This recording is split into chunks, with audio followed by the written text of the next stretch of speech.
네, 여러분 안녕하세요. 메이크머니의 에릭입니다. 오늘로써 이제 두 번째 인설트 코인 방송을 하게 되었는데요. 제 옆에는 지금 못 보시던 혹은 지난번 스팟 방송을 보셨다면 익숙하실 수도 있는 분이 제 옆에 나와 계십니다. 혹시 자기소개 한번 들어보겠습니다. 안녕하세요. 저는 유튜브 아이디 앙마당을 사용하고 있고 제 본명은 박지환입니다. 이제 에릭님이 인서트 코인 방송을 하시는 데 있어서 저는 이제 기본적 분석을 도와드리러 나왔고, 저는 사실 서강대에서 정보통신대학원에 다니고 있고 거기서 지금 블록체인 수업을 받고 있거든요. 그래서 조금이라도 도움이 되지 않을까 하는 역할로 코인 조무사의 역할을 하러 여러분들에게 이 자리에 찾아뵙게 되었습니다. 코인 조무사 역할. 예, 좀 그렇습니다. 기대를 해도 되는 거죠? 저 정도 될 수 있으면 그래도 조금이라도 형님들보다 더 많이 알고 있으니까 도움이 되지 않을까라는 마음가짐을 가지고 오늘 이 자리에서 에릭님을 도와 열심히 한번 방송해 보겠습니다. 네, 감사합니다. 그러면 조금 기대를 머금고 우리 악마당님과 닉네임이 악마당이시죠? 예, 맞습니다. 네, 악마다 이거에 조금 귀엽게 풀어가지고 쓰시고 계신데 그러면 오늘 방송을 한번 시작을 해보도록 하겠습니다. 자, 인설트 코인. 자, 저희가 이거 안 넘어가죠? 저희가 저번에 첫 방송에서 이제 암호화폐도 한번 산업군을 나눠볼 수 있을까라는 얘기가 있었어요. 그리고 최근에 또 정부가 또 7월 중으로 암호화폐를 정식으로 산업으로 인정을 하면서 산업군을 나누겠다라는 얘기가 있었거든요. 네, 그렇죠. 네, 그러면 본격적으로 얘기를 들어가기 전에 한번 세대별로 코인을 한번 정리를 해보려고 하거든요. 아, 좋죠. 세대별 코인 정리. 이거 굉장히 중요합니다, 여러분. 사실 코인이라는 게, 그러니까 블록체인 기술을 세대별로 정리를 했다라는 게 언뜻 듣기에는 굉장히 이해가 안 가실 수 있는 내용이에요. 근데 저희가 지금 이제 다음 장부터 이제 시작을 할 건데, 세대별이라고 하는 거는 이제 블록체인이 단순한 통화 기능을 넘어서 다른 기능들이 추가돼 감에 따라서 변화됨을 말씀을 해주시는 거거든요. 그렇죠. 그래서 여러분들도 굉장히 꼭 알아두셔야 할 내용이에요. 왜냐면 저희가 지금 비트코인이 여기 보시는 바를 729만 원 찍고, 이제 뭐 강 대표님 아까 전에 스팟 방송으로도 뭐 계속 올라간다고 말씀하셨는데, 나중에 정말 지금 이 분석은 지금 당장은 기술적 분석이 맞을 수도 있지만 저 먼 훗날에 가면 이제 뒷세대의 코인들이 비트코인을 앞지르는 경우도 저는 올 수 있다고 충분히 생각을 해요. 정말 그날이 올까요? 저는 가능하다고 봅니다. 네, 네. 큰 기대를 가지고. 예. 그래서 여러분들이 과연 비트코인이 1세대 코인이라면 뒷세대에 어떤 코인들이 존재를 하고 그 코인들이 무슨 가치를 지녔는지 조금이나마 알 수 있으면 좋겠다라는 마음가짐으로 다음 장을 넘어가는 게 좋겠습니다. 네, 다음 장을 보시면 이제 이렇게 개괄적으로 한번 생각을 해볼 수 있을 것 같아요. 1세대로 코인으로 이제 비트코인, 그렇죠. 당연히 이제 암호화폐계의 대장격인 비트코인을 한번 볼 수 있겠고, 2세대로는 이더리움, 그리고 3세대로는 이오스, 에이다 혹은 네오 네. 이렇게 등등등 이제 뭐 여러 가지 코인이 있는데, 그 1세대 비트코인의 이제 두드러진 이제 채굴 방식이 POW라는 그렇죠. 방식이에요. POW죠. 네, 혹시 간단하게 한번 설명을 해주실 수 있을까요? 이제 프로프 오브 웍이라는 동작 방식인데요. 먼저 이거를 이해하기 위해서는 우리가 비트코인이 뭔지를 좀 알아볼 필요가 있어요. 그러니까 그렇죠. 사실 비트코인이라는 거는 왜 중요하냐? 여러분 사실 비트코인 하면 도대체 블록체인이 뭔지 모르는 사람이 대다수거든요. 맞아요. 왜 그러면 우리가 비트코인이 있고 또 채굴 방식이 포오고, 아니 사실 먼저 왜 채굴이 되어야 하는가? 이것부터 저는 조금 설명이 필요하다고 봐요. 그래서 이번 시간에는 뭐 저희가 이오스와 이더리움을 비교를 하지만 그 전에 먼저 앞으로도 계속 부가 설명이 들어갈 거지만 먼저 그 얘기를 좀 해드릴게요. 그리고 블록체인이라는 거는 기본적으로 원장을 나눠 갖는 개념입니다. 그러니까 원장이라는 게 뭐냐면 누군가 돈을 썼어요. 네. 제가 에릭님에게 50원을 지불을 했죠. 네, 그러면 에릭님은 50원을 받았다라는 어떤 원장이 있을 거 아니에요. 그렇죠. 거래 내역. 거래 말씀하시는 내역이 거죠. 있죠. 그러면은 비트코인을 쓰고 있는 사람들은 이 거래 내역을 모두 똑같이 다 가지는 겁니다. 네. 네, 이거는 굉장히 중요한 기술적 혁신이에요. 왜 그러냐면 여러분들은 은행이 있어요. 은행은 여러분들의 거래를 만약에 처리를 해서 뭐 우리은행에서 여러분이 우리은행을 통해서 어머니에게 50원을 줬어요. 그럼 그 원장은 우리은행이 가지고 있거든요. 만약에 우리은행이 해킹을 당하면 어떻게 되죠? 그러면 그 거래 내역이 다 공개가 되겠네요. 그렇죠. 거래 내역이 공개가 되죠. 네. 공개가 될 뿐만 아니라 만약에 해커가 그 거래 내역을 손실시켰다면 영원히 사라지는 거예요. 그렇죠. 네. 하지만 비트코인은 아까 말씀드렸다시피 제가 에릭님에게 주었다는 50원을 가진 여러 가지 원장 트랜잭션이라고 하죠. 우리 프로그램상에서는. 네. 이 원장을 모두가 나눠봤기 때문에 어떤 한 대상을 공격한다고 해서 뚫리지 않아요. 그렇죠. 네. 왜 다른 사람에게 원장을 보여달라고 하면 다시 그것이 복구되니까. 네, 또 다른 사람에게 그렇죠. 있으니까. 근데 이제 이런 것들에 의해서 이제 원장을 가지고 우리가 트랜잭션이라고 부르는 걸 이제 비트코인은 모두 나눠봤는데 네. 중요한 거는 원장을 쓰는 사람이죠. 쓰는 사람. 누군가 이 원장을 모아서 써야 돼요. 네. 작성을 해야 된단 말이에요. 네. 이 작성을 하는 방식, 이 작성을 하는데 만약에 모두가 다 작성하겠다면 어떻게 되겠어요? 이게 굉장히 일이 많아지겠네요. 그렇죠. 중구난방이 되고 그렇죠. 힘들어지죠. 네. 그러면 아예 트랜잭션이 생성됐다고 해도 어떤 게 트랜잭션이 맞는지 안 맞는지도 모르는 상황이 연출되는 거예요. 그렇죠. 그럼 우리는 이 트랜잭션들을 모아서 누군가 제대로 된 사람이 원장을 만들었다라는 것을 증명해야 돼요. 네. 이걸 이제 비트코인에서는 소위 말하는 문제를 내요. 이걸 우리는 이제 넌스 값이라고 하는데 이 네. 넌스 값을 맞춰서 네. 이제 그 원장을 만들어낸 사람, 그것을 프루프 오브 워크, 작업을 증명해낸 사람에게 조금이라도 비트코인을 주겠다라는 네. 개념으로 다가갑니다. 이게 채굴이라는 거예요. 네. 네, 비트코인은 그래서 프루프 오브 워크는 한마디로 수많은 노드들 중에서 누군가 문제를 풀어서 원장을 만들어낸 사람이라는 정의가 저는 되게 맞다고 봅니다. 마치 이제 제가 지난 시간에 이제 비트코인과 비트코인 캐시의 차이점을 설명하면서 이 부분에 대해서 또 간단히 얘기가 나왔었는데요.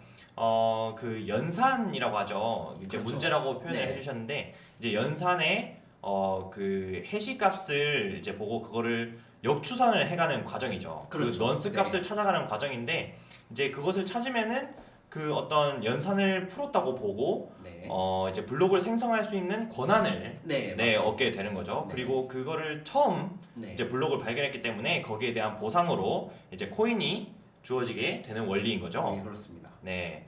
그래서 현재는 1세대 비트코인은 그래서 Proof of Work라는 작업 증명 방식으로 채굴이 진행이 되고 있고요. 그렇죠. 네, 뭐 특징으로는 뭐 최초의 암호화폐고 또 높은 인지도를 바탕으로 네, 성장을 해가고 있죠. 현재 뭐 시가총액 729만 원. 와, 네, 한때는 2,200만 원이었는데 그렇죠. 네, 참 아쉽습니다. 저는 많이 벌었습니다. 네. 부럽습니다. 네, 많이 벌었는데 네. 형님들, 네, 1월 달이 타격이 크죠. 네. 그래도 제가 이거 안 잃었으면 이 자리에 없었습니다. 예. 그렇죠. 네, 그래서 이제 명실상부하게 또 비트코인이 모든 이제 암호화폐를 대표하는 대표성을 또 띠고 있고요. 또 이 세대 이제 이더리움을 보면 이제 채굴 방식 POS라는 방식인데 이거는 이제 뒤에 가서 또 네. 설명을 드리겠는데 이더리움의 특징을 먼저 보시면 이제 단순 거래 말고도 이제 조건이 설정이 가능한 이게 스마트 컨트랙트라고 하죠. 그렇죠. 스마트 컨트랙트. 네, 뒤에 가서 또 자세한 설명이 나오게 되겠습니다. 또 블록체인 상에서 DApp이라는 것이 이제 구현되고 작동되게 되고요. 3세대 코인을 또 보면 이제 뭐 EOS, ADA, 네오가 있는데 그렇죠. 얘네들은 POS를 넘어서 이제 DPoS 혹은 변형 POS라는 채굴 방식이 또 도입이 되었고요. 네. 3세대라고 불리는 이유는 2세대 코인의 한계를 보완하고 발전을 했기 때문이며 또 거래 속도도 향상되고 의사결정 구조도 네, 변경사항이 좀 있게 되었던 것이죠. 그렇습니다. 근데 왜 이렇게 그러면 뭐 1세대, 2세대, 3세대 이러면서 코인들이 왜 이렇게 많냐? 네. 네, 차세대 코인의 등장은 아무래도 기존 코인의 한계를 보완하고 또 새로운 기능을 추가한 것이죠. 네. 1세대가 이제 화폐와 이제 교환 수단의 역할을 했다면 2세대에 가서는 이제 스마트 컨트랙트 기능이 추가되면서 이제 플랫폼 기능을 하게 됐고요. 3세대로 이제 넘어간다고 주장하는 코인들은 이제 뭔가 2세대의 이더리움이라고 하죠. 이더리움보다 더 큰 플랫폼을 지향을 하게 되고요. 그 이더리움 세대에서 한계점이 있었던 것을 조금 네. 보완을 하려고 하고 또 성능을 향상시키려고 하는 또 모습을 보여주고 있습니다. 그렇죠. 네, 3세대에서도 이제 옆에 보시면은 뭐 하드포크 혹은 사이드 체인, 사이드 체인. 네, 샤딩, 샤딩. 플라즈마 아니면 세그윗 이런 어떤 솔루션으로 어떤 문제들을 해결할 것이냐, 아니면 또 새로운 코인이 또 증장을 해서 그렇죠. 네, 또 새로운 방법이 네, 나올 것이냐.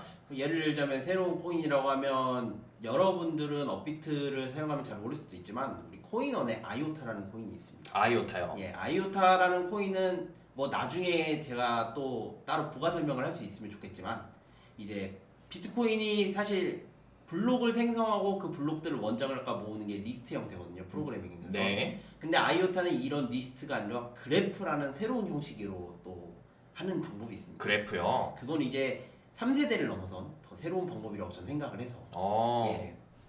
뭐 나중에 한번 소개할 날이 있으면 좋겠습니다. 네, 조금 프로그래밍적인 네. 이제 용어를 말씀을 해주시면서 리스트라고 하시면 링크드 리스트를 말씀하시는 거죠. 네. 네, 그래서 블록체인의 최대 과제는 결국 제가 이제 저번에 말씀드렸지만 확장성 문제거든요. 이게 블록 크기가 제한이 되어 있다 보니까 그렇죠. 네, 거래 속도가 정체되는 현상이 발생하고 또 비트코인 같은 경우에는 거래 수수료가 또 올릴 수밖에 없는 그런 현상이 나타났었죠. 제가 이제 병목 현상을 말씀드리면서 설명을 드렸었는데, 그러면 이 확장성 이슈를 어떻게 해결할 것인가가 결국에는 모든 이슈죠. 모든 세대 코인들의 과제였던 거죠. 네. 그래서 단위 시간당 얼마나 많은 작업을 처리할 수 있을까를 이제 고민을 하게 맞습니다. 된 거죠. 네. 1세대 비트코인은 사실상 태생적으로 한계가 있을 수밖에 없어요. 비트코인이라는 것 자체가 이제 스크립트 언어를 맞습니다. 사용한다고 하더라고요. 네, 이거 프로그래밍 랭귀지죠. 그렇죠. 프로그래밍 랭귀지죠. 네. 튜링 불완전이라고 하는데, 이제 튜링 불완전이라고 하면 프로그래밍으로 모든 것을 구현하지는 못하는. 맞습니다. 이제 그 튜링 불완전이라는 얘기를 이제 할 건데요. 먼저 튜링이 뭐냐? 라고 묻는 사람들도 있을 겁니다. 그렇죠. 에릭님 혹시 튜링이 누군지 아시나요? 사람 이름인가요? 예, 그렇습니다. 저도 몰랐는데. 앨런 튜링이라고 해가지고 네. 영국에서 잠깐 여기 인터넷 혹시 되시나요? 인터넷이요? 네. 이거 안 될 것 같은. 인터넷이 안 되나요? 그러면 여러분 혹시 네이버에 들어가 보시면 네. 이미테이션 게임이라는 영화가 있습니다. 네. 이미테이션 게임이 앨런 튜링의 연대기를 이렇게 좀 보여주는 거거든요. 이미테이션 게임. 네, 이미테이션 게임. 굉장히 저는 프로그래머로서 굉장히 감명 깊게 봤던 영화인데 네.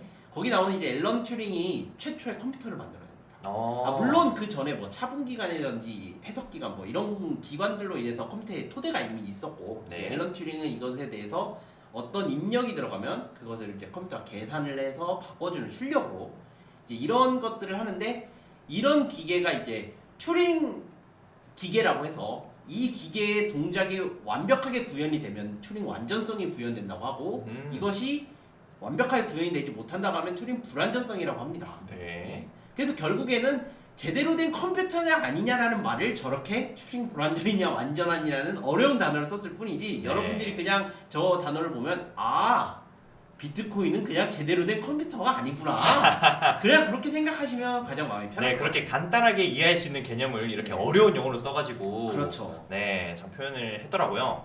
그래서 비트코인은 이제 단순 화폐 기능에만 이제 집중을 하게 되고 그렇죠. 이제 계좌 간 거래 외에 이제 다른 어떤 기능을 수행하기가 좀 어려운 네. 한계를 지니고 있고, 또 아까 말씀드린 것처럼 이제 POW 방식의 한계점이 있는데, 이제 대형 채굴자들이 네. 어떤 그 해시 파워를 이제 많이 지니게 되면 또 그에 해당하는 또 장비가 있잖아요. 그렇죠. 그 장비를 이제 소모하면서 이제 과도하게 에너지를 또 자원을 낭비하는 문제점이 있고, 또 어떤 또 채굴자 집단은 그 장비를 너무 잘 갖춰서 자본이 너무 많아서 이 어떤 채굴을 독점을 할 수 있는, 네. 그래서 해시 파워를 자기네들이 다 가져가는 네. 그런 문제점이 생길 수도 있다는 거죠. 문제점이 생겼죠. 네, 생겼죠. 네, 생겼죠 이미. 왜냐면 여러분들이 그렇게 잘 알고 계신 우리 우지한 선생님. 우지한 선생님이요? 우리 우지한 선생 안트마이너의 창시자. 네. 채굴기를 대량으로 생산하고 본인도 공장을 가지고 있고 네. 그걸 바탕으로 많은 비트코인을 소유해서 결국 끝내 비트코인 캐시도 만들어내신 분. 네. 예, 그런 분들 소위 말하는 고래. 네, 고래. 네, 고래들의 잠식이 많이 되었죠, 실제. 네, 실제로 그런 현상이 지금 나타났고요. 또 의사 결정 구조상의 또 한계도 있어요. 그렇죠. 개발진이나 커뮤니티 또 참여자 모든 노드들 전체 합의 도출을 하기가 굉장히 어려운 거죠. 맞습니다. 네, 그래서 일어나게 된 사태가 바로 비케 사태 맞습니다. 그렇죠. 네. 비트코인 캐시라는 하드포크가 발생을 하게 됐고 또 어떤 이런 합의 도출이 어려운 점이 결국엔 비트코인이 업그레이드되고 또 이제 장기적으로 봤을 때 더 발전을 하는 데 있어서 악영향을 끼칠 수 있다. 네, 그렇죠. 근데 저 문제는 사실 저는 좀 다른 게 보고 있어요. 다르게요? 예, 왜냐면 여러분들은 이제 블록체인 세상에 와서 비트코인의 한계점 때문에 다른 코인을 쓸 수도 있지만 네. 역시 문화재. 문화재요. 그렇죠. 저는 이제 비트코인을 어떠한 역사적 가치를 지닌 상품으로 보기 때문에 네. 업그레이드가 과연 올바른 행위인가? 라는 문제도 생각해 봐야 합니다. 그렇죠. 사실 하드포크 될 때 이제 비케 사태가 열렸을 때 네. 이제 우지한는 끝까지 변경을 시키지 말아야 된다라고 주장을 했습니다. 네. 그런데 다른 사람들은 이제 세그잇을 주장을 많이 했거든요. 네. 그러다가 이제 튀어 나가가지고 본인이 이제 원하는 대로 바꾸고자 해서 그렇게 된 건데 그렇죠. 비트코인도 그냥 놔두는 게 전 제일 좋다고 봅니다. 네. 예. 어떤 그런 의미에서 예. 그러니까 예를 들자면 이제 비트코인이라는 게 사실 만약에 어떤 변경이 되고 업그레이드가 자꾸 되고 얘가 뭐 1세대를 넘어서 2세대 코인으로 바뀌게 되고 이런 것도 좋을 수 있겠죠 물론. 근데 나중에 이제 이오스와 이더리움 문제에서도 노출을 시키겠지만 속도를 빠르게 개선하고 뭘 이렇게 하는데 조건이 따라 붙습니다. 프로그래밍에서는. 네. 언제나 그런 것들을 모든 걸 갖추기 위해서는 이 품문이 들어가게 돼요. 그렇게 되면 원래의 비트코인 취지 모두가 원장을 갖고 모두가 채굴할 수 있고 모두의 기회를 준다라는 개념이 손실될 수 있습니다. 실제로. 예. 그렇죠. 나중에 이제 이오스에서 합의 노드가 일부 한정적이거든요. 네. 비트코인 아니에요. 비트코인은 모두가 풀로드거든요.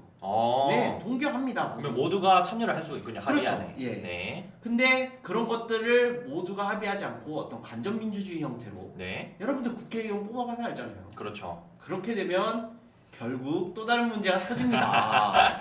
네. 그러면 이 이야기는 조금 뒤에서 그렇죠. 자세하게 다시 하기로 하고요. 자, 그럼 2세대 이더리움에 대한 얘기를 조금 해볼게요. 얘는 이제 비용이랑 수수료 문제를 좀 가지고 있어요. 그렇죠. 이게 뭐냐면 이더리움 블록체인 상에서 어떤 이제 D앱을 개발을 하고 하는데 이런 모든 과정에 있어서 네. 비용을 요구를 해요. 네, 맞습니다. 그래서 이런 특정 D앱을 개발자가 아닌 사용자들 또한 가스를 지불해야 하는 네. 현상이 나타나고 있고요. 그리고 POS 방식 나중에 또 설명드리겠지만 POS 방식의 한계점이 바로 이더리움 블록 생성 권한을 또 소수가 또 독점을 할 수 있는 약간 예. POW 방식이랑 좀 다른 방식으로 또 독점을 취할 수 있는 그렇죠. 형태가 나타나게 되고요. 또 의사결정 구조상의 또 한계가 또 한 번 또 나타나게 되는데 이게 비트코인에 비해서는 상대적으로 빠르게 이제 합의를 도출을 할 수 있겠지만 결국에는 노드 전원의 합의하에서만 그렇죠. 네 블록 이제 생성이 가능하기 때문에 이제 사용자 수가 증가되고 트랜잭션 처리 속도가 네. 낮아질 수 그렇죠. 있다는 얘기가 또 등장을 하게 됩니다. 그래서 비트코인과 마찬가지로 업그레이드하거나 또는 수정 문제가 또 어렵게 되는 거죠. 네, 맞습니다. 저는 살짝 지금 에릭님에게 말씀드리고 싶은 게 네네. 지금 이더리움이 POS라고만 적어주셨는데 네. POW 방식도 같이 사용을 하고 네네. 현재 업데이트 되기 전이라서 네. 나중에 물론 업데이트 되고 나면 POS로 넘어가는데 혹시라도 다른 분들이 이제 네. 왜 이더리움 POW인데 왜 POS라고 적어놨냐 뭐 네네. 이런 말씀하실 수 있어서 미리 좀 말씀드립니다. 네, 비탈릭이 약간 POS를 밀고 있죠. 그렇죠, 밀고 네. 있죠. 자, 이제 3세대를 또 간단하게 볼 텐데 이제 이오스랑 에이다 네. 등등 네오도 포함되고요. 이런 애들이 이제 전 세대의 어떤 구조나 성능에 있어서 한계를 이제 극복을 하기 위해 시도를 좀 했고요. 좀 더 이제 합의 메커니즘에 있어서 DPoS라는 그렇죠. 이제 또 증명 방식을 채택을 하고 있고 이 DPoS라는 방식에 의해서 이제 상대적으로 합의 도출이 굉장히 빨라요. 네. 빠르고 뭐 알고리즘이나 사이드 체인 뭐 내재 같은 그런 어떤 합의를 빠르게 도출할 수 있고 또 기존 코인들 대비해서 획기적인 네. 시스템을 또 지향을 하고 있습니다. 그런데 이제 3세대라기에는 좀 아직이라는 말이 있는데 이게 아직 초기 단계이기 때문에 네. 목표나 지향점이 꽤나 먼 미래를 또 말하고 있다는 게 좀 단점이기도 하고요. 네. 비트코인과 이더리움이 또 이 3세대 코인들과 별개로 걔네들 자체적으로 또 보안을 또 시도를 하고 있기 때문에 이 3세대 코인들이 결국 비트코인과 이더리움을 완전히 밀어내고 성공을 할지는 조금 미지수라는 거죠.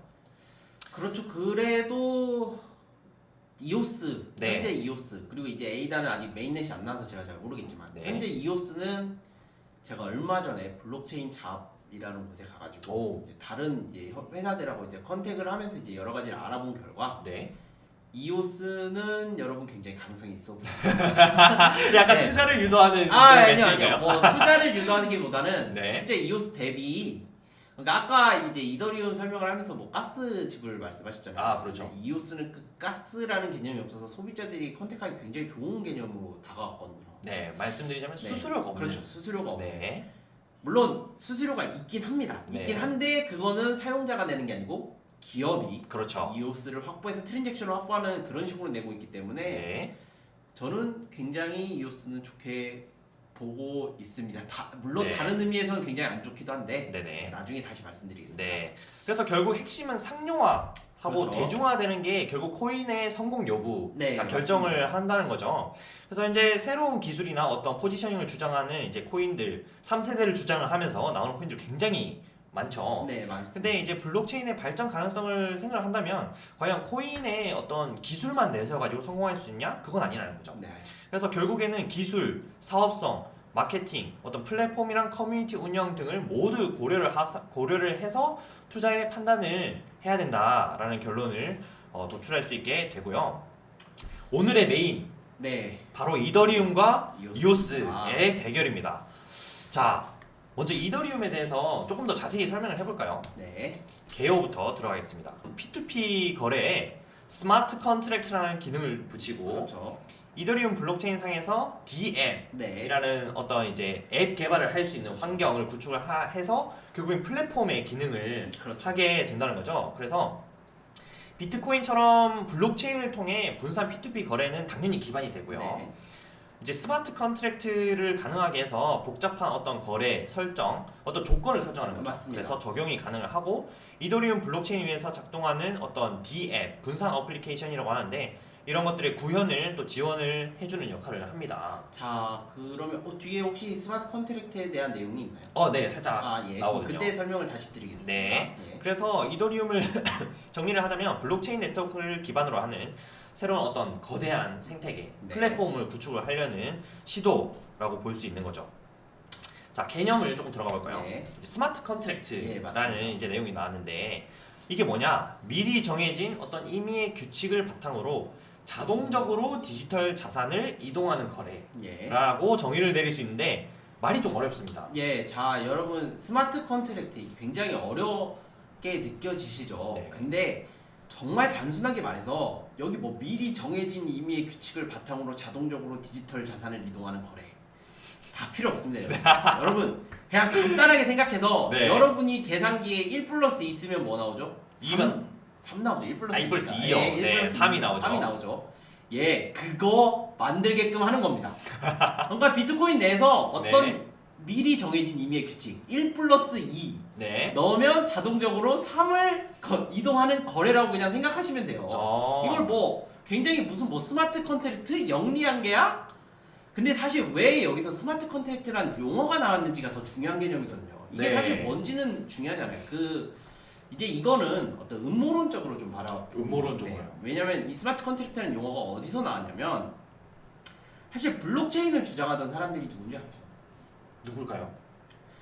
이제 블록체인, 소위 말하는 이 디스트리뷰트 이 분산 컴퓨팅이라고 하죠. 네. 이 분리된 원장을 아까 모든 사람들에게 나눠준댔잖아요. 그렇죠. 이런 것들을 주장했던 사람들이 있어요. 그런 사람들을 우리는 이제 사이퍼펑크족들이라고 하거든요. 사이퍼펑크족이요. 이제 미국에서는 어떤 일이 있었냐면 이제 여러분들이 이제 거래를 하면 신용카드 거래 같은 걸 하면 개인정보가 어떤 기관이나 단체에게 넘어가요. 그렇죠. 네, 이건 필수 불가결한 거예요. 왜냐면 네. 나라는 걸 증명받기 위해서 그럴 수밖에 없는 거죠. 네, 그래서 막 개인정보 동의 체크하는 그렇죠. 것도 유의해서 하라고. 어쩔 수 없이 그렇게 우리 맨날 개인정보 동의 다 체크하잖아요. 심지어 네. 뭐 문자 서비스 보낼 때 그 여러분 회원가입하실 때 기억나시나요? 어떤 뭐 네이버 앱 문자 쓰고 생일번호 쓰고 거기에 동의 눌러야지 동의 눌러야죠. 확인 문자가 날라오잖아요. 네. 미국인들 중에 사이버펑크를 주장했던 사람들이 그게 너무 싫은 거예요. 그래서 그런 사람들이 뭐 닉사고라든가 뭐 이런 유명한 사람들이 있어요. 이제 네. 그런 사람들이 이제 소위 말하는 블록체인이라고 나오기 이전에 이제 사토시 나카모토가 비트코인이라는 걸 만들기 이전에 그런 개념들을 정리를 했어요. 네. 그 중에 하나가 스마트 컨트랙트라는 용어가 거기서 나왔습니다. 이 스마트 컨트랙트는 뭐냐? 에릭님과 제가 몰라요, 서로를. 네. 부동산 거래를 할 수 있나요? 모르죠. 아니 안 되죠. 안 되죠. 왜? 우리는 공인중개사 가가지고 도장 그 종이 쪼가리 옆에 놓고 안에다 찍어야 되잖아요. 그렇죠. 중개인이 있어야죠. 그렇죠. 중개인이 있어야 돼요. 스마트 컨트랙트는 그 사람들이 원했던 건 뭐냐면 저희 둘이 몰라도 좋아, 내가 돈 입금하면 너 집이 자동으로 넘어오게끔 해. 한마디로 중개인이 필요 없는, 네. 서로 익명의 거래가 가능하게끔 만들기 위해서 스마트 컨트랙트라는 용어를 사용을 했어요. 영리한 계약이라는 용어를. 그렇죠. 근데 이 그래서 이 용어가 나와가지고 이더리움을 하는 데 있어서 이제 블록체인상은 그런 것들이 어느 정도 가능해지는 레벨이기 때문에 네. 그래서 이런 것들을 스마트 컨트랙트라는 표현을 썼을 뿐이지 네. 어떤 스마트 컨트랙트라고 해서 영리한 계약이 뭐지? 라고 생각할 필요 없고 네. 그냥 말 그대로 1+2는 3이 나오는 어떤 계산이 가능하게끔 했다 네. 라고만 생각하시면 됩니다. 네, 그래서 이제 비트코인은 아까 제가 스크립트 언어를 사용한다고 했잖아요. 그렇죠. 근데 이제 이더리움은 웹 어셈블리라는 이제 또 언어를 사용하거든요. 이게 뭐 언어의 네. 종류를 이제 나타내는 네. 거죠. 웹 그렇죠. 어셈블리 네. 언어를 이제 사용하게 되는데 이 웹 어셈블리라는 언어는 튜링 완전한 언어라고 네, 표현을 맞습니다. 하거든요. 이 튜링 완전하다는 건 아까 말씀해 네. 주신 것처럼 이제 얘는 제대로 된 애다. 네, 제대로 된 애다. 풀어서 설명해 드리자면 이제 프로그래밍으로 모든 것을 구현할 수 있는 어떤 가능성을 열어줬죠. 열어둔 계기가 된 거죠. 네. 그래서 이제 스마트 컨트랙트에서 말씀하신 것처럼 계좌 간 거래에서 어떤 특정 조건을 그렇죠. 설정을 하고 이거를 자동화할 네. 수 있게 맞습니다. 만드는 거죠. 예. 그래서 어떤 부동산 거래가 있더라도 네. 이제 뭐 계약이 한다면 이제 자동으로 집이 그렇죠. 넘어오게끔 하는 네. 그런 조건을 설정이 가능하게 한다는 거죠. 그리고 특히 이 조건을 이더리움 블록체인 상에서 구현이 가능하기 때문에 맞습니다. 그 가능성이 어디까지인지 이제 무궁무진한다는 거죠. 그렇죠. 네. 무궁무진하죠. 네. 그래서 여기도 예시가 나오지만 비트코인 거래 같은 경우에는 이제 A 계좌에서 1 비트코인을 B 계좌로 전송, 이게 끝이에요. 네. 근데 이제 이더리움에서 스마트 컨트랙트가 추가되게 되면 이런 조건이 붙을 수 있죠. 만약 2주 이내 금리가 1% 이상 하락한다면 A 계좌에서 1 이더리움을 B 계좌로 송금한다. 그렇죠. 이런 어떤 조건문이 들어간 형태의 거래가 가능해진다는 거죠. 굉장히 중요한 개념입니다. 네, 그래서 현실 세계에 복잡한 어떤 금융 거래가 있더라도 이제 블록체인 상에서 그것을 구현을 할 수 있다. 네. 그래서 굉장한 혁신인 거죠. 네, 엄청나죠. 네, 어찌 보면 이제 은행이나 이런 중개인들이 다 사라지는 네, 맞습니다. 네, 그런 효과를 가져올 수도 있는 대단한 혁신이었습니다. 자, 또 하나 이제 용어가 분산 애플리케이션, 바로 DApp이라는 디스트리뷰트 어플리케이션이요. 네, 앱이라고도 하고요. 네, 그렇죠. 네, 이더리움 블록체인 이 플랫폼을 사용하는 다양한 어플리케이션들을 생성 가능하다는 건데요. 이제 마치 안드로이드나 iOS 기반의 다양한 앱들이 존재하는 것과 유사하다고 이제 생각을 해볼 수가 있어요. 맞습니다. 여러분 실제로 D앱은 지금 이더리움은 어떤 시장을 내서 네. 팔고 있습니다. 이제 D앱을 판다는 얘기는 그냥 거기 가서 그 D앱을 사용을 하시면 되고 오, 저 같은 경우는 실제로 D앱으로 이제 게임 같은 걸 해봤거든요. 네, 네. 아직 솔직히 말하면 여러분들이 사용하시기에는 한계가 명확해요. 가스라는 개념 때문에 네. 아직 이게 활성화는 안 돼 있지만 네, 예전에 강 대표님이 그런 말씀하셨어요. www. 네. 그러니까 소위 말하는 네이버라든지 이런 것들을 대체할 수 있는 가능성이 오는 시대가 열린다. 네, 블록체인으로 인해서 네, 그것을 실현 가능하게 하는 게 바로 이 D앱이라는 개념입니다. 그렇죠. 아직까지는 어떤 안드로이드나 iOS의 어떤 앱스토어나 구글 플레이 스토어 위에 있는 이제 그 앱들을 내가 다운받아서 실행하는 그 정도의 수준을 아직까지는 기대를 하기 힘들지만 앞으로 발전 가능성이 굉장히 무궁무진하다는 거죠. 네. 그래서 어떤 이 분산화된 P2P 네트워크, 이 네트워크 상에서 각 D 앱들의 백엔드 코드가 실행이 되는 거고요. 맞습니다. 이건 좀 기술적인 얘기지만 네. 이제 시공간 제약을 초월한 다양한 비즈니스 프로젝트 기회가 제공이 되고 이더리움을 기반으로 한 ICO나 이제 D앱들이 점점 출시가 되고 있는데 이게 이제 이미 2,000건 이상 네, 맞습니다. 네, 진행이 되었다고 합니다. 백엔드 코드가 실행이 된다라는 네네. 말을 조금만 제가 부가 설명을 해드리고 어, 싶은데 네네. 아까 제가 말씀드렸듯이 비트코인은 원장을 모두 다 똑같이 나눠갔잖아요. 그렇죠. 자, 근데 이 백엔드 코드, 그러니까 D앱의 백엔드 코드가 실행된다는 개념을 어렵게 그냥 받아들이지 말고 네. 예를 들면 1 플러스 2는 3이라는 계산기가 있다고 해봐요. 네. 그걸 어떤 사람이 D앱으로 짰어요. 네. 그러면 1 플러스 2가 3인지 3이 나오겠죠. 네. 그냥 계산을 하면. 그렇죠. 근데 프로그래밍은 신기하게 그걸 몇만 번, 몇십만 번 돌리잖아요. 네. 그러면 그 중에 하나는 3이 안 나와요. 그럼 그러면- 오류가 있을 수 있는 그렇죠. 거죠. 오류가 있을 수 있죠. 그 오류를 모든 노드에게 다 실행을 하게끔 한다는 거예요. 음. 그래서 이게 과연 오류인지 아닌지 신뢰성을 확보한다는 의미거든요. 네. 그래서 백엔드 코드가 실행된다는 거는 그냥 모든 노드가 네. 그 스마트 컨트랙트를 실행을 해서 제대로 된 스마트 컨트랙트를 증명한다. 라는 네. 거를 함께 가지고 의미를 내포하고 있다라고 좀 생각을 해주시면 감사하겠습니다. 제대로 된 결과가 나올 그렇죠. 수 있게 한다는 네. 거죠. 자, 그러면 이더리움의 대표인사 네. 비탈. 생각나는 사람이 네. 바로 이 사람 네. 비탈리 부테린이라는 사람인데요. 러시아 출신입니다. 네, 러시아죠. 네, 저는 미국 사람인 줄 알았어요 처음에. 저는 동유럽? 동유럽 어딘가가. 동유럽 어딘가라고 생각했는데. 네. 그리고 94년생이라고 해요. 정말 어리죠. 굉장히 어리고 네. 이 사람이 이제 대표 발언을 보면 이더리움은 중립적인 프로젝트다. 예. 전 세계 공익을 위해 만들어진 거다. 이더리움을 1억 2천만 개로 제한을 시켜버리자. 야, 채굴업자들은 1년 이내에 도태될 것이다. 이런 아주 파격적인 발언들을 했었는데 네. 결론적으로 이 사람은 비즈니스나 사업 확장에 전혀 관심이 없는 사람처럼 보여요. 맞습니다. 그 실제로 엊그제였나요? 비탈리 부테린이 그런 말을 했어요. 가상화폐 거래소들은 지옥에 가서 불타라. 제가 그거 보고 정말 사업은 1도 관심이 없다. 진짜 대단한 사람인 것 네. 같아요. 근데 저는 이제 비탈리 부테린은 아까 제가 말씀드렸던 어떤 네. 사이버펑크족의 한 명이라고 보고 있거든요. 그래서 그래서 탈중앙화 이상론자라고 저기 적어주셨는데 네네. 어쩌면 비탈리 부테린의 아버님이 굉장히 그쪽하고 연관이 많은 걸로 저는 알고 있어요. 네, 어. 그래서 비탈리 부테린도 이제 코인에 대한 개념을 이제 아버님으로부터 차근차근 알게 됐다고 알고 있는데 네. 그래서 어쩌면 부테린은 정말로 이상적으로 음, 그런 것들을 꿈꾸는 사람인 것 같아요. 실현을 가능하게 할지도 모르죠. 그렇죠. 예. 네. 그리고 굉장한 천재죠. 천재 맞죠? 네. 94년생이 저 정도면. 네. 네. 탈중앙화 이상론자 비탈리 부테린이었습니다. 네, 이제 이더리움의 로드맵을 좀 볼까요? 네. 와, 많아요. 엄청 많죠. 자, 0단계 올림픽, 1단계 프론티어, 2단계 홈스테드 쭉쭉쭉 있는데 일단 현재 단계에 있는 거를 좀 설명을 드려야 될 것 같아요. 네. 지금은 현재 3단계 메트로폴리스라는 단계에 있는데 그렇죠. 17년 10월 달부터 이게 네. 이제 요 3단계에 들어서게 되었고 어떤 POW라는 방식에서 이제 POS로 네. 이제 전환을 준비하는 단계이기 때문에 현재는 이 하이브리드 네. 그래서 POW와 POS를 둘 다 네. 진행을 하고 있고요.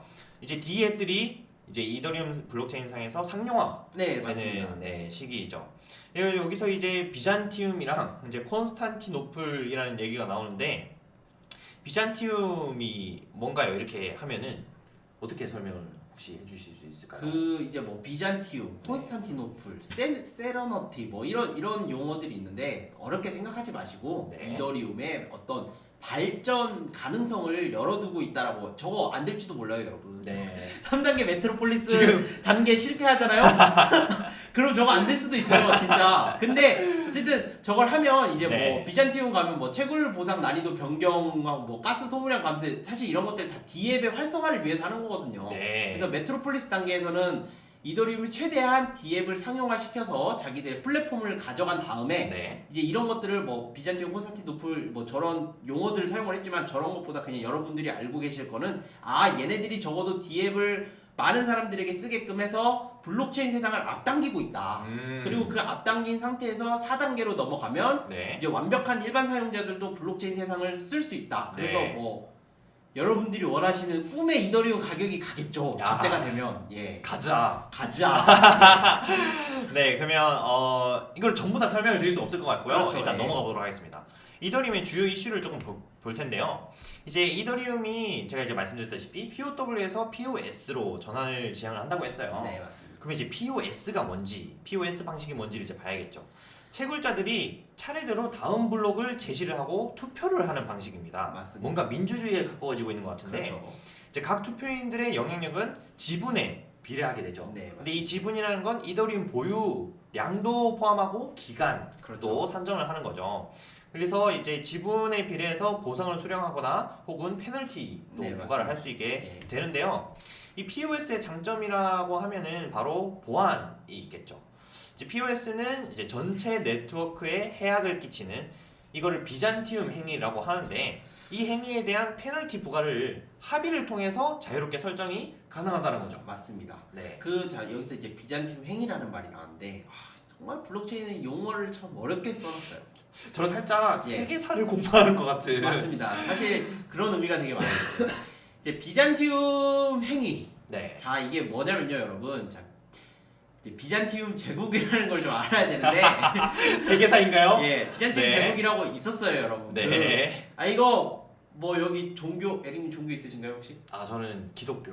기독교시면, 네. 기독교시면 알겠네요, 콘스탄티노플. 조금 알죠. 네, 콘스탄티노플 황제가 이제 비잔티움이란 나라가, 여러분 비잔티움이란 나라를 기억하시면 안 되고 네.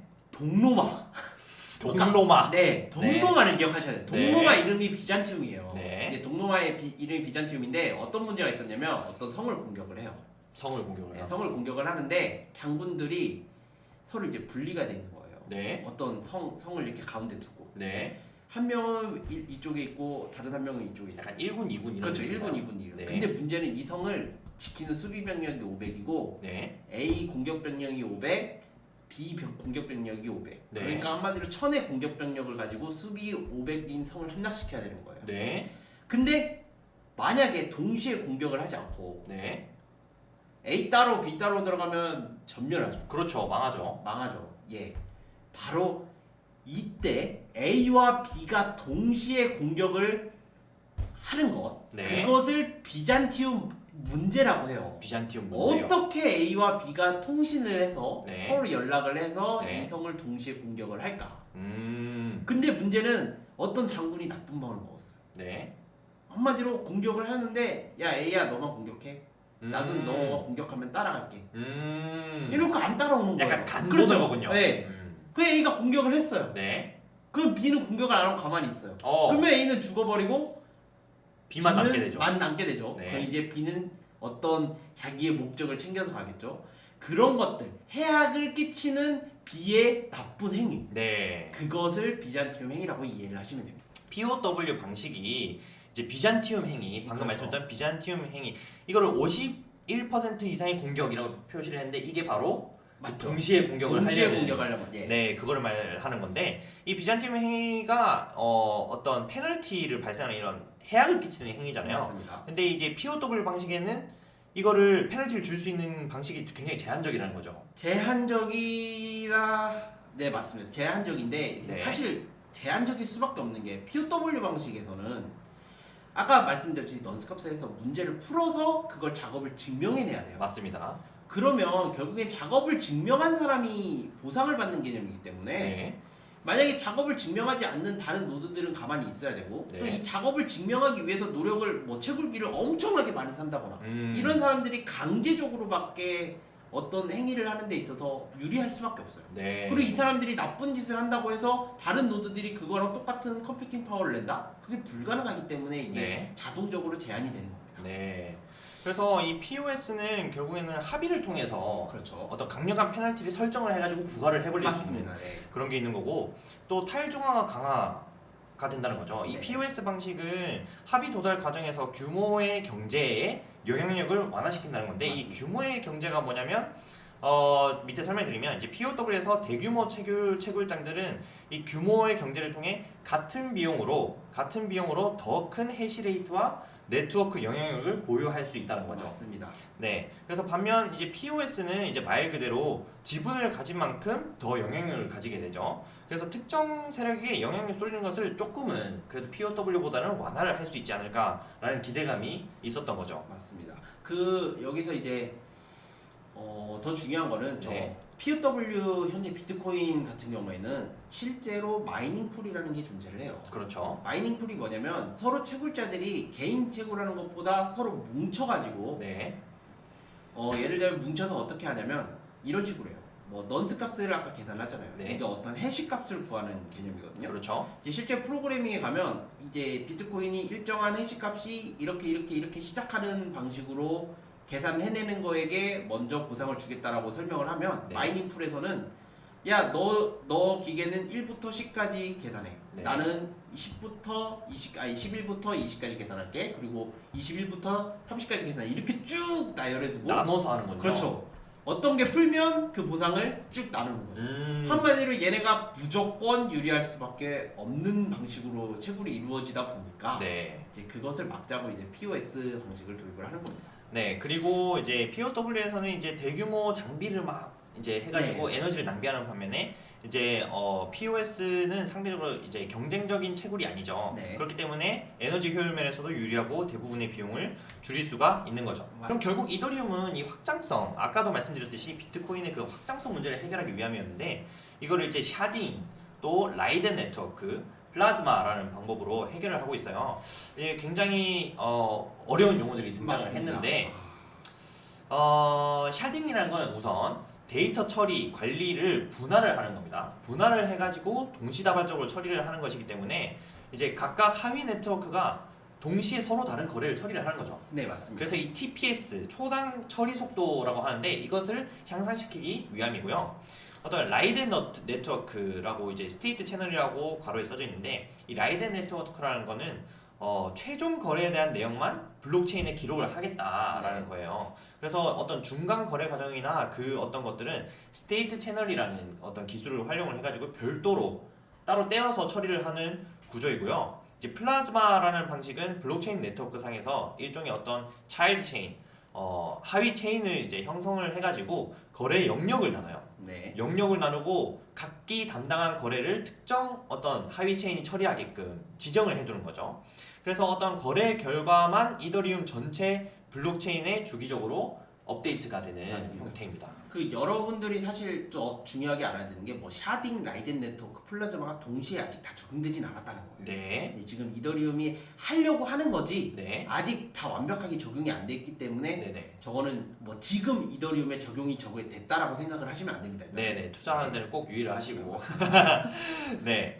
자, 이게 샤딩이랑 라이덴 네트워크 그리고 네. 이 플라즈마를 이제 구현하는 그림인데 이거를 이제 우리 구독자분들께 어떻게 이제 이해를 시켜드려야 될까요? 아, 이게 굉장히 어려운 그림이 나왔는데 대표적으로 샤딩만 한번 보고 넘어갈까요? 네, 그럴게요. 그 이제 저기 보면 데이터베이스 유저, 데이터베이스 유저, 데이터베이스 유저 해서 크게 세 개로 지금 나눠져 있잖아요. 네, 근데 이게 간단히 말해서 아까 제가 이더리움이나 비트코인은 원장을 모든 플로드가 다 나눠 가지고 있다라고 말씀을 드렸잖아요. 네, 근데 어떤 사람이 거래를 했어요. 네. 예를 들면 제가 에릭님에게 거래를 했어요. 50원을. 네. 그리고 저희 어머니에게도 50원을 거래를 했어요. 이렇게 이런 식으로 거래가 쭉 쌓일 텐데 거래들을 나누는 겁니다.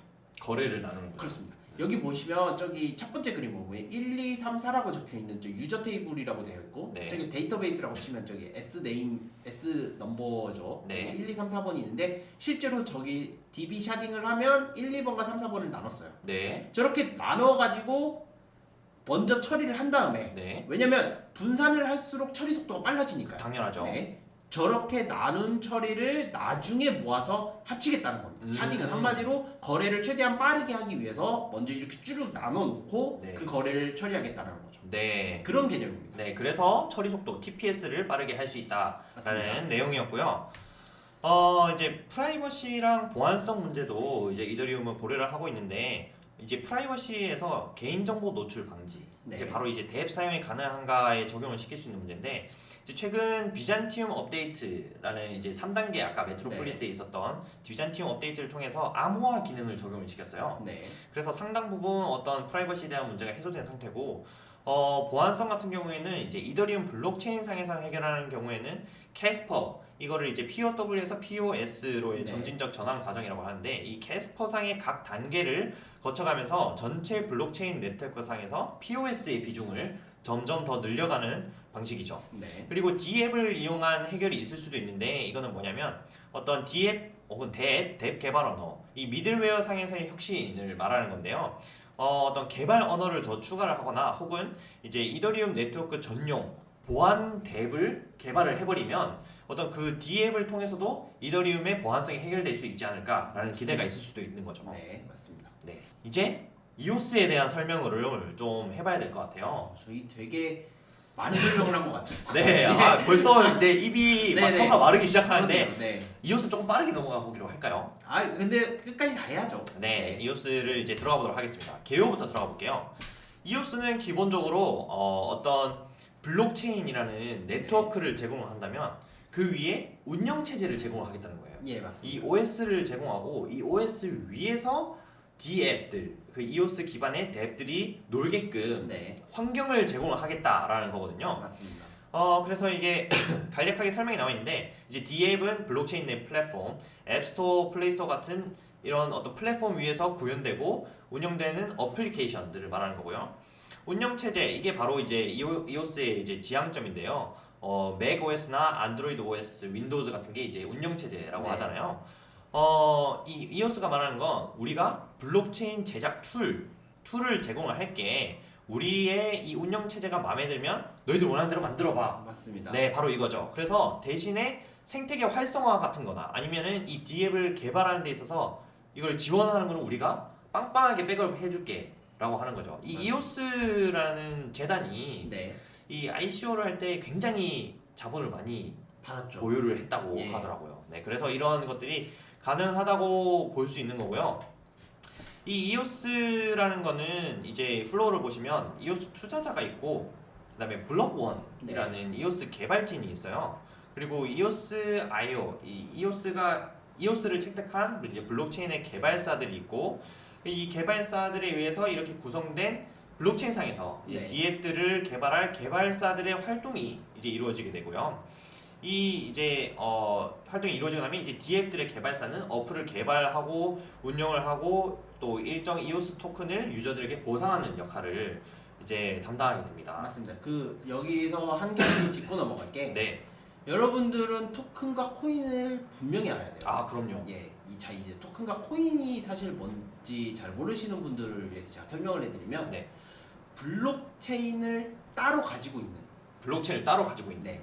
그러니까 예를 들자면 이오스는 코인입니다. 네, 네, 이오스는 자체적으로 블록체인이 있으니까요. 네, 근데 이오스 그리고 이더리움도 코인이고요. 네. 왜냐면 이더리움도 블록체인을 가지고 있으니까요. 네, 근데 문제는 이더리움과 이오스 같은 애들에게 파생되어 나온 D앱들, 네, D앱들이 자체적으로 제공하는 토큰을 발행할 수 있어요. 네, 토큰이죠. 네, 토큰이죠.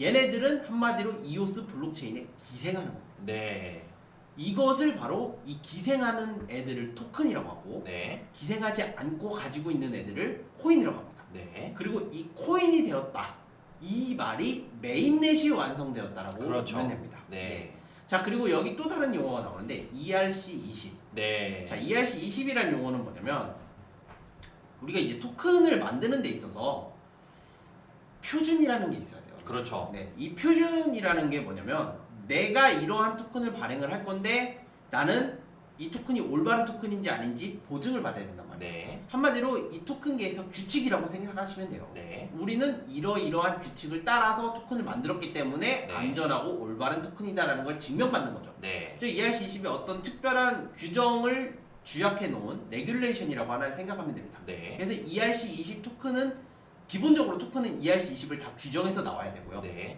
만약에 ERC20 규정을 지키지 않은 토큰이 나왔다. 네. 저는 스캐머로 판단합니다. 예, 그래서 이 ERC라는 게 이제 말씀해 주셨다시피 어떤 규정, 규약 같은 건데요. 이거는 이제 제한을 할 수 있는 거라고 하더라고요. 예, 그래서 맞습니다. ERC20이라는 건 ERC1부터 쭉쭉쭉 있거든요. 네, 맞습니다. 이제 1부터 이제 규약을 제시를 한 거예요. 네. 근데 이제 이 ERC20이라는 거는 이 20번째 네. ERC라는 거고 이제 이게 토큰에 대한 네. 어떤 규약이나 규정을 이제 제안을 했던 것이고 이게 이제 상용화되어서 이거에 기초를 해서 이제 토큰들이 네. 많이 발행이 되고 있는 거죠.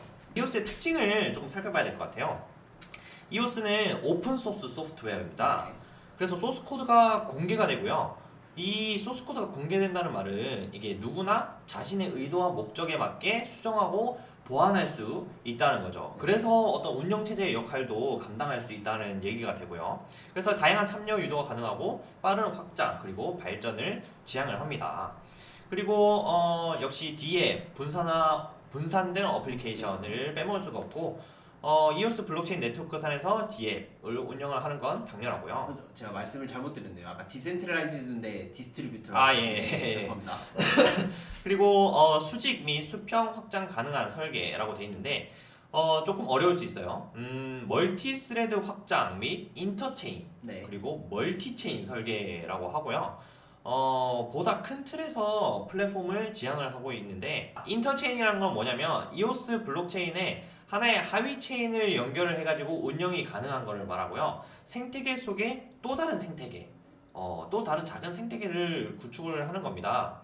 반면에 이제 멀티체인 같은 경우에는 단일 하나가 아닌 이제 다수의 이오스 기반 체인들이 만들어질 수 있음을 암시를 하는 거고요. 이제 각 체인 간에 자유롭게 이동 및 교류가 가능하다라는 거를 이제 구현을 한 게 이제 멀티체인의 개념이거든요. 전체 이더리움 네트워크 상에서 어떤 D앱을 구현하고 운영할 수 있다면 이오스는 이더리움처럼 어떤 이더리움 위에서 D앱을 구현하는 거를 넘어서서 이제 개발자가 자기가 이제 하위 체인을 생성을 해서 자신만의 D앱을 구현을 할 수 네. 있다는 얘기가 되는 거죠.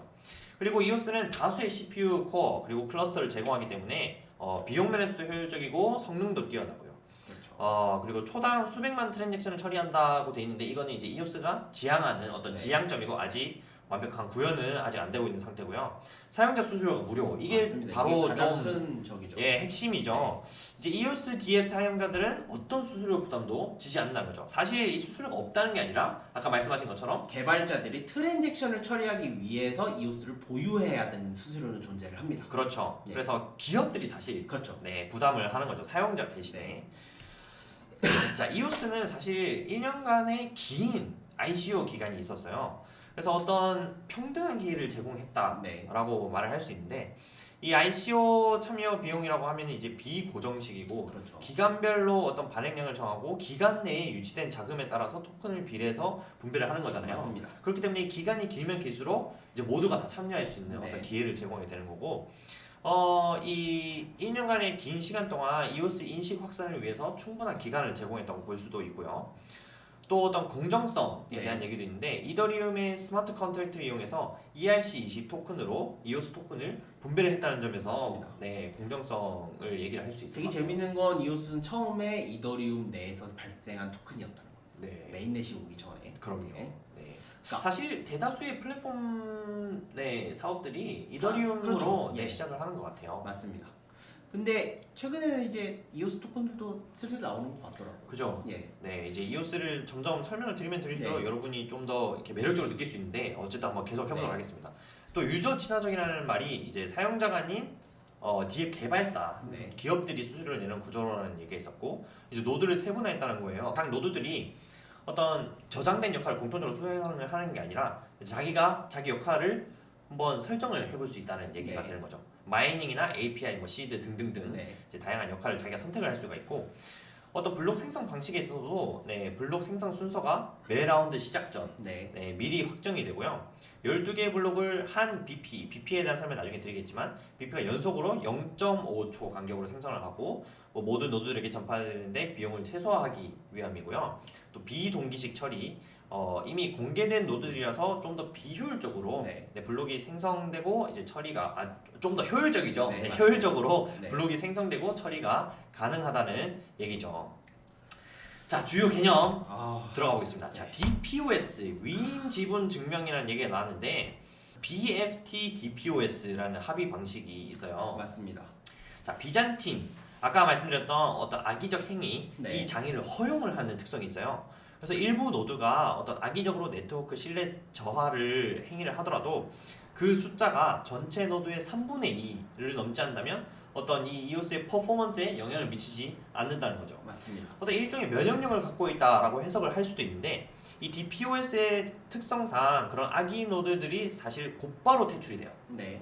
네, 조금 더 들어보시면 알겠지만 그래서 DPoS의 장점으로는 압도적으로 빠른 의사결정이 가능하고요. 이제 차기 선발을 위해 의정 활동을 해야 되는 거죠. 어떤 선거 활동을 맞습니다. 해야 되는 거죠. 저건 이제 나중에 스팀하고 좀 비슷한 면이 있죠. 네네.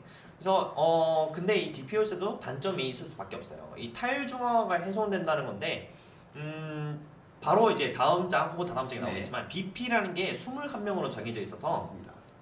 이제 얘네가 대리적으로 간접민주주의 형태로 운영을 하게 되는데 이게 과연 모두의 의사를 제대로 반영하나 그런 문제가 있을 수 있고 또 보안 이슈가 있죠. 이 POS, POW에 비해 공격 대상을 BP만 공격하면 맞습니다. 이 21명만 네. 공격하면 해킹이 가능할 수 있지 않을까 맞습니다. 라는 얘기가 있을 수 있고 또 우민 정치라고 돼 있는데 사실 이 사람들이 투표권이 있음에도 불구하고 이 BP들을 선별하는 이제 행위를 하는 데 있어서 좀 무관심해요.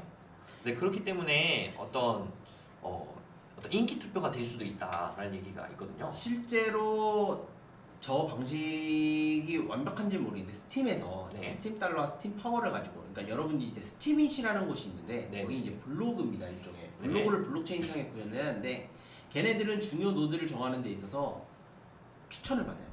추천이요. 네. 음. 근데 이 추천을 받는 게 중요한 거는 처음에는 되게 잘 되거든요. 네. 나중에 가면 진짜 아무 글도 안 쓰고 그냥 사진 하나 달라고 모아놔서 추천을 받더라고요. 조작한 거 아닐까요? 아니죠. 저 사람에게 추천을 많이 줘야 내가 스팀 파워를 받을 수 있어요. 그렇죠. 그러니까 그런 식의 된다는 게 문제점이 커지는 거예요. 네네. 점점 중요 노드가 적어진다는 얘기. 네. 그래서 이 DPoS를 간단히 설명드리려고 했는데 조금 그림이 난잡하지만 램이라는 개념이 있어요. 이오스에서 램이라는 거는 일종의 저장 공간을 뜻하는 네. 거고 이 스테이킹이라는 게 개념이 있는데 이 보유 토큰을 이오스 시스템상에 예치를 하는 걸 스테이킹이라고 해요. 그래서 스테이크된 이오스 코인만 투표에 참여가 가능한 거죠. 네. 그래서 이게 스테이크를 시킨다는 건 뭐냐면 어떤 이오스를 가지고 단타를 치는 애들은 우리 의사결정 참여하지 마. 맞습니다. 너넨 필요 없어 네. 이거거든요. 장기적으로 우리한테 정말 이 전망을 보고 투자할 애들만 들어와서 우리의 어떤 BP 선출 과정에 참여해. 우리 시스템에 참여해. 이 말이거든요. 그래서 이 DPoS는 사실 대의 민주주의랑 유사하다고 볼 수 있어요. 이 유권자들이 이제 자신들의 국회의원, BP들을 이제 선발을 하고 다수 유권자들을 대변을 해가지고 의정 활동을 대신 수행하는 BP들을 뽑는 거죠. 맞습니다. 네. 자 근데 여기서 중요한 건 저 BP가 21 네. 홀수라는 겁니다, 여러분. 네, 홀수요. 왜 홀수냐면 아까 말씀드렸듯이 악의적인 노드를 골라야 되는데 3분의 2라는 숫자가 있잖아요. 아, 예. 3분의 2, 즉 홀수가 아니고 짝수로 되면 네. 똑같은 50%가 났을 때 결정을 못해요. 그렇죠. 그렇기 때문에 저 BP를 반드시 홀수로 설정해놨다는 거 되게 아, 의미 깊게 받아들여야 돼요. 그런 뜻이 있었군요. 네, 그렇죠. 그리고 또 그래서 스테이크 저는 항상 이 이오스를 보면 중요한 게 토큰을 예치시켜서 어떤 걸 얻잖아요. 네. 그러면 사람들은 저 BP가 되기 위해서 토큰을 많이 가지고 있어야 될 거 아니에요? 그렇죠. 네. 그럼 저 토큰이 돌까요 나중에? 유통이 안 될 수 있는 문제가. 그렇죠. 저는 그래서 조금 그런 문제도 좀 생각을 해봐야 된다. 우리 국회의원들이 도대체 왜 특활비 공개를 안 할까? 약간 그런 거죠. 그렇죠. 예. 자, 그래서 다수의 이오스 홀더가 이제 스테이크된 자신의 이오스를 가지고 네. 예비로 100명의 BP를 선발을 하고 그렇죠. 그 중에 선발된 21명이 아니죠. 21개의 BP가 이제 의정 활동을 수행을 하는 거죠. 그렇죠. 자, BP 선출 방식은 이제 왼쪽에 간략하게 나와 있는데 이제 이오스 토큰을 홀딩한다. 이게 네. 무슨 말이냐면 이오스 생태계의 유지하는 근간이 이오스를 통한 토큰 경제라는 맞습니다. 거거든요. 그래서 시장 원리에 의해서 이오스의 가치를 먼저 생산을 하고 이제 이오스 토큰 자체는 이오스라는 네트워크를 움직이는 원동력이 되는 거죠. 맞습니다. 그래서 1번 이오스 토큰 거래, 2번 이오스 토큰을 통한 BP 후보 선출 즉 점점점 해가지고 이제 5번에 이오스 토큰 스테이킹을 통해서 유통 공급량 억제 이런 얘기까지 나오는 네. 거죠. 맞습니다. 근데 저 공급량 억제가 아까 제가 말씀드렸던 네네. 계속해서 스테이킹을 모을 텐데 네. 과연 나중에 이오스가 문제가 터졌을 때 저런 곳에서 터지지 않을까? 네. 저는 굉장히 아마 우려가 있습니다. 유동성이 좀 네. 부족해질 수도 있지 않을까라는 우려가 있다는 거죠. 자, 이제 이오스의 DL 편향입니다. 이게 사실 이오스 메인넷이 출시한 지 지금 한 달? 네. 한 달이 조금 넘었나요? 한 달 좀 비슷하게 된 것 같은데 벌써 DApp이 이렇게 많이 출시가 되고 지금도 현재 빠르게 확장 중이에요. 맞습니다. 사실 이더리움 DApp에 비교하면 굉장히 가파른 성장이라고 할 수 있는 엄청나게 거죠. 가파른 성장이죠. 실제로 이더리움은 아직 뎁 중에 뭐라고 해야지? 그러니까 기업들이 주도적으로 참여를 해서 이 뎁을 사용하라는 뎁은 아직 크게 나오진 않았어요. 네네. 근데 반대로 저기 보이시면 저 프렉탈이라는 기업이 있거든요. 프랙탈이요. 네, 네. 저기 어디쯤 있냐면 저기 핀테크 보이시나요 혹시? 저 그림에서 핀테크 바로 위에 프렉탈이라는. 아 예. 네, TXT 네, 바로 옆에. 네, TXT 바로 옆에. 저 네. 프렉탈이 얼마 전에 블록체인 잡혀 가가지고 제가 기업 면담을 하고 왔거든요. 아 그럼 네. 오. 근데 저기 뭐 하는 기업이냐면 제가 그냥 단순하게 알려드릴게요. 네. 왜냐면 저도 좀 흥미가 갔어서 저기 네. 게임 만드는 기업이거든요. 게임 네, 회사인가요? 원래 게임인데 저 이오스를 가지고 이제 뭐 제가 뭐 이 기업에 뭘 받은 것도 아니고 뭐 근데 제가 왜 관심을 가지고 있냐면 저도 사실 게임 개발에 되게 관심이 많아서 네네. 그래서 저 프랙탈 앱을 깔면 무슨 게임을 하든지 그 데이터를 따로 저장을 한대요. 어. 네, 그래서 여러분들이 만약 게임 좋아하시는 분이라면 네. 저 프랙탈 앱에 좀 관심을 가져서 저 프랙탈에서 제공하는 토큰을 받아서 좀 더 지갑이 두텁게 할 수 있다면 어. 네, 그런 프랙탈이 되게 관심 네. 많은 기업 중에 하나입니다. 네, 한번 파보는 것도 예. 네, 괜찮을 것 같습니다. 현재 어쨌든 네. 이오스 D앱이 활성화되고 있다. 네, 굉장히 빠르게 활성화되고 있다는 점 네. 기억하고 있으면 될 것 같고요. 대표 인사 네. 이오스는 바로 이 댄 댄 라리머. 네, 댄 라리머라는 사람인데 이제 비탈릭이 제가 아까 미국 사람인 줄 알았다 했잖아요. 이제 이 댄 라리머는 진짜로 미국 태생이고요. 크립토맥스라는 어떤 블록체인 컨설팅 회사의 CEO이고 DAC를 네. 고안한 사람이에요. 그리고 빗쉐어스나 이제 스티밋 아까 말씀해주신 네. 스티밋을 창시한 사람이고 현재는 이제 이오스 CTO로 맞습니다. 있는 거죠. 이 사람이 좀 특이한 게 뭐냐면 굉장히 자유시장 경제 어떤 자유 경제를 되게 옹호하는 사람이에요. 맞습니다. 그리고 또 뭐 당연히 탈중화에 대한 어떤 열렬한 지지를 보내고 있는 사람인데 굉장히 원칙적이고 연역적이고 귀납적인 논리를 어떤 논리적인 면에서 굉장히 많이 추구를 하고 어떤 시장 경제에 굉장히 꽂혀 있는 사람인 것 네. 같더라고요. 저는 댄 아니모를 보면 완벽한 미국인이다. 완벽한 미국인. 네. 왜냐면 정말 사업적인 역할이 탁월한 것 같아요. 아, 사실 저분이 탈중앙화의 열렬한 지지자이긴 한데 네. 이오스가 돌아가는 걸 보면 탈중앙하고 조금 거리가 있거든요. 네, 아까 그 네. 스테이킹 하는 것까지. 네. 근데도 불구하고 어떤 이오스로 이런 경제적인 측면에서 굉장히 먼저 플랫폼을 활성화시켜야 된다라는 그런 논리를 먼저 앞세운 것을 봐서 댄 아니머는 비탈릭 부텔린보다 더 훨씬 더 사업적인 측면에서 완벽한 진짜 자유시장적인 네. 미국 태생의 사람이 맞구나. 네, 시장 논리를 앞세우는 댄 라리머였습니다. 자, 로드맵을 살짝 살펴볼게요. 자, 1단계 최소 테스트가 2017년 네. 8월에 있었고 쭉쭉쭉 기초 테스트 네트워크랑 시험 운영을 거쳐서 그렇죠. 2018년 7월인데 병렬 처리 최적화, 네, 메인넷 이후죠. 네. 메인넷 이후에 이제 병렬 처리 최적화가 이루어졌다고 하는데 이제 이 메인넷 1.0이 안정화되고 나서 병렬 실행을 위한 코드를 최적화했다고 하거든요. 그리고 5단계로 이제 클러스터 구현 이게 이제 예정인데 이더리움과 마찬가지로 될지 안 될지 네. 이제 모르는 상황이고요. 현재 이오스 기반 블록체인 로드맵은 현재 이런데 각 블록체인 개발사마다 상이하다고 하네요. 그렇죠. 근데 사실 우리가 이제 로드맵을 하는데 네.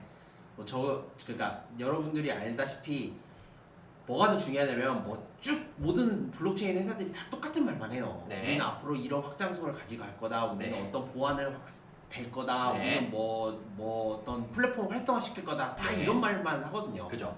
네, 그래서 저 말을 적어놓으실 거 아니에요. 네.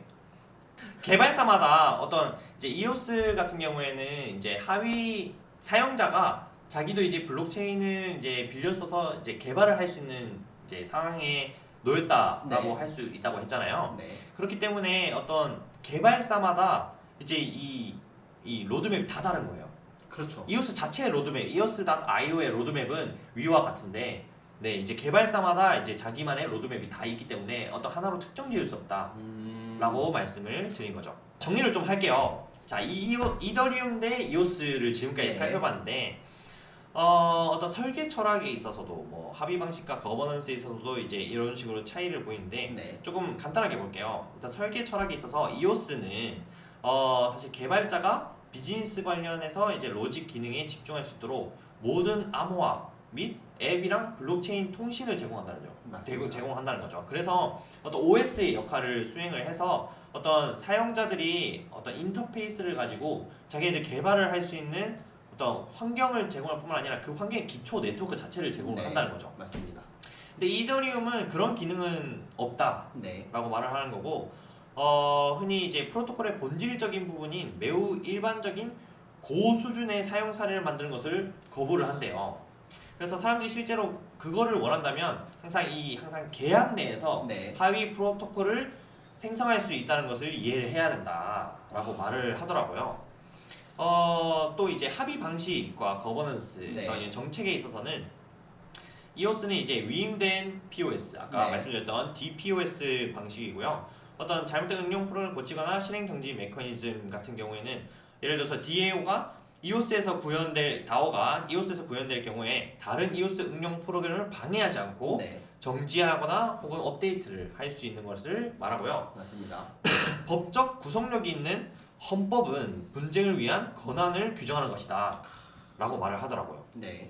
네, 그리고 EOS는 이제 투표로 선정된 어플리케이션에 이제 자금을 지원을 하고요. 근데 이더리움 같은 경우에는 작업 증명, 이 POW 방식과 이 POS. 지분 증명, 네. 네, POS 방식의 혼합으로 바뀌고 있고, 지금 현재는 말씀드린 것처럼 POW에서 POS로 넘어가는 중입니다. 과정에 있다는 거고, 얘는 이제 하드포크에서 여러 체인으로 나뉘고 있어요. 네. 또 잘못된 어떤 스마트 계약은 전체 네트워크, 전체 이더리움 네트워크 상에 굉장히 치명적일 수 있다라는 것을 살펴볼 수 있고요. 이 확장성 문제에서 EOS는 이제 단일 스레드에서 초당 1000 혹은 10만 건까지 네. 거래가 가능을 하다고 해요. 그래서 CPU의 병렬화, 아까 이제 네. 그 로드맵을 설명드리면서 이제 병렬화라는 얘기 나왔었는데, 이 CPU의 병렬화로 초당 100만 거래 처리가 가능할 것이다 라고 이제 얘기를 하고 있는 거고요. 아직 안 된 겁니다. 네네. 자, 이제 거래 수수료가 네. 없어서 수수료 이제 계산이 없다라고 할 수 있고요. 이더리움 같은 경우에는 이제 초기에는 초당 이제 TPS라고 하죠. 네. TPS가 25였는데 이제 현재는 50에서 100으로 확장될 수 있고요. 이제 네트워크가 스테이터스 ICO 때 멈추었다고 합니다. 그래서 비탈릭이 이제 샤딩 개념, 네. 이제 아까 그 나눠서 나눠가지고 분산해서 처리를 하는 하겠다. 거예요. 이 샤딩 개념을 이용한 무제한적 확장성에 대한 도전적인 로드맵을 또 발표를 했고 현재 개발 진행 중이고요. 네. 또 보안적인 이슈에서 보면 EOS는 사실 이 토큰의 소유권이 네. 지분율에 따라서 네트워크, 저장 장치, 계산 능력 등 이 사용량이 결정이 되는 거거든요. 그렇죠. 이 사실 스팸 공격을 하려는 사람은 이제 전체 네트워크 대역폭 중에서 네. 이제 그들만이 소유한 그 지분율에 해당하는 대역폭만 네. 사용을 하게 되고요. 그래서 어떤 분산 어플리케이션의 도스 공격, 디도스 공격 네. 이런 걸로 통해서 전체 네트워크가 중단되지는 못한다라는 어떤 보안적인 장점을 가지고 있고, 맞습니다. 이더리움 같은 경우에는 이 채굴자가 이제 높은 어떤 수수료를 가진 거래를 먼저 블록체인에 추가를 한다고 하네요. 네. 그래서 단일 스마트 계약이 전체 계약을 멈추게도 할 수 있다. 맞습니다. 네, 이 스테이터스 ICO라는 네. 이 예시가 이제 대표적인 예시인데, 이제 사실 많은 거래 수수료가 이제 이 많은 거래 수수료가 높은 거래가 많아지면 이 네트워크 전체를 멈추게 할 수 있다. 이런 어떤 문제점, 네, 이 맞습니다. 보안적인 이슈가 있다는 거죠. 네. 도스 공격에 대해서 조금 설명을 해드릴게요. 네. 자, 도스 공격이라는 게 뭐냐면 여러분 흔히 알고 있는 디도스 공격입니다. 한마디로 말해서 어떤 트랜잭션에 의해서 계속해서 똑같은 트랜잭션을 발생시키는 거예요. 일부러 트래픽을 높이는 일부러 거죠. 트래픽을 높이는 거예요. 네. 실제로 저 스테이터스 ICO라고 되어 있는데 저게 네. 아마 스테이터스 네트워크 토큰으로 제가 알고 있어요. 네. 저거 ICO를 할 때 이더리움 아까 제가 말씀드렸듯이 원장을 모두가 다 같이 나눠봤잖아요. 네. 그러다 보니까 스테이터스 ICO를 하는데 그 트래픽이 굉장히 많아지면 네. 모든 노드가 그걸 다 공통으로 부담해야 된단 말이에요. 네. 그러다 보니까 이제 이더리움 전체 네트워크가 통제를 먹는, 그러니까 느려지는 그런 그렇죠. 게 발생을 해요. 네. 실제로 여러분들 비트코인이 저런 것들을 추가할 수 임에도 안 한 이유가 그런 거예요. 그러니까 만약에 어떤 스마트 컨트랙트나 이런 걸로 코드가 들어가게 되고 예. 프로그래밍이 가능해지게 되면 네네. 디도스 공격이 더 쉬워져요. 왜냐면 그런 것 트랜잭션을 발생시키는 코드를 만들 수도 있으니까. 네네. 하지만 비트코인은 불가능하죠. 네. 코드를 만들 수가 없으니까. 네네. 그래서 비트코인이 통화로는 더 빠르게 확장을 했던 이유가 애초에 비트코인은 설계 단계부터 저런 디도스 공격을 염두에 뒀던 겁니다. 근데 EOS도 아까 BP를 뽑았잖아요. 네. 걔네들에 의해서 발생을 할 수 있는데도 불구하고 잘 버틴다고 하더라고요. 디도스 공격을. 네. 아직까지는. 네. 물론 이오스가 더 활성화되고 또 이더리움의 스테이터스 토큰 ICO처럼 어떤 토큰의 큰 발행으로 트랜잭션이 갑자기 과부하되면 앞으로 어떻게 될지는 모릅니다. 그래서 여러분들은 독수 공격을 어렵게 생각하지 말고 네. 똑같은 행위를 반복하는 것들에 대해서 트래픽이 추가되었을 때 그런 네. 공격이라고 생각하시면 됩니다. 자, 경제 모델 마지막인가요? 네, 마지막으로 네. 경제 모델인데 이오스는 소유권 모델이라고 하고요. 네. 이제 자기가 소유한 어떤 이오스 토큰의 비율에 따라서 네트워크의 대여폭이나 저장 장치 이런 것들을 분배를 받아서 사용한다는, 그러니까 접근성이 그만큼 생긴다는 거죠. 그렇죠. 그래서 어떤 소규모 어플리케이션도 사실 이제 예측 가능한 네트워크 대여폭, 계산 능력을 보장받을 수 있다는 거죠. 네. 자기도 이제 이오스의 그 환경을 쓸 수 있다라는 거고, 초기 이오스 토큰의 매수를 투자 외 거래 수수료 무료 및 개발자 비용이 없다. 네. 이 말이 이제 아까 말씀드렸다시피 이제 사용자가 수수료를 부담하지 않아도 네. 된다라는 얘기고요. 이더리움은 사실 임대 모델에 가깝다고 네. 볼 수 있어요. 이더리움은 이 플랫폼 자체를 그냥 제공하는 거고, 이오스는 이 환경 자체를 제공을 해서 네. 너네 마음대로 개발을 해봐 이거였고, 이더리움은 우리 플랫폼 사용해서 너네 개발해. 네. 우리 플랫폼 무조건 사용해야 돼 이런 거거든요.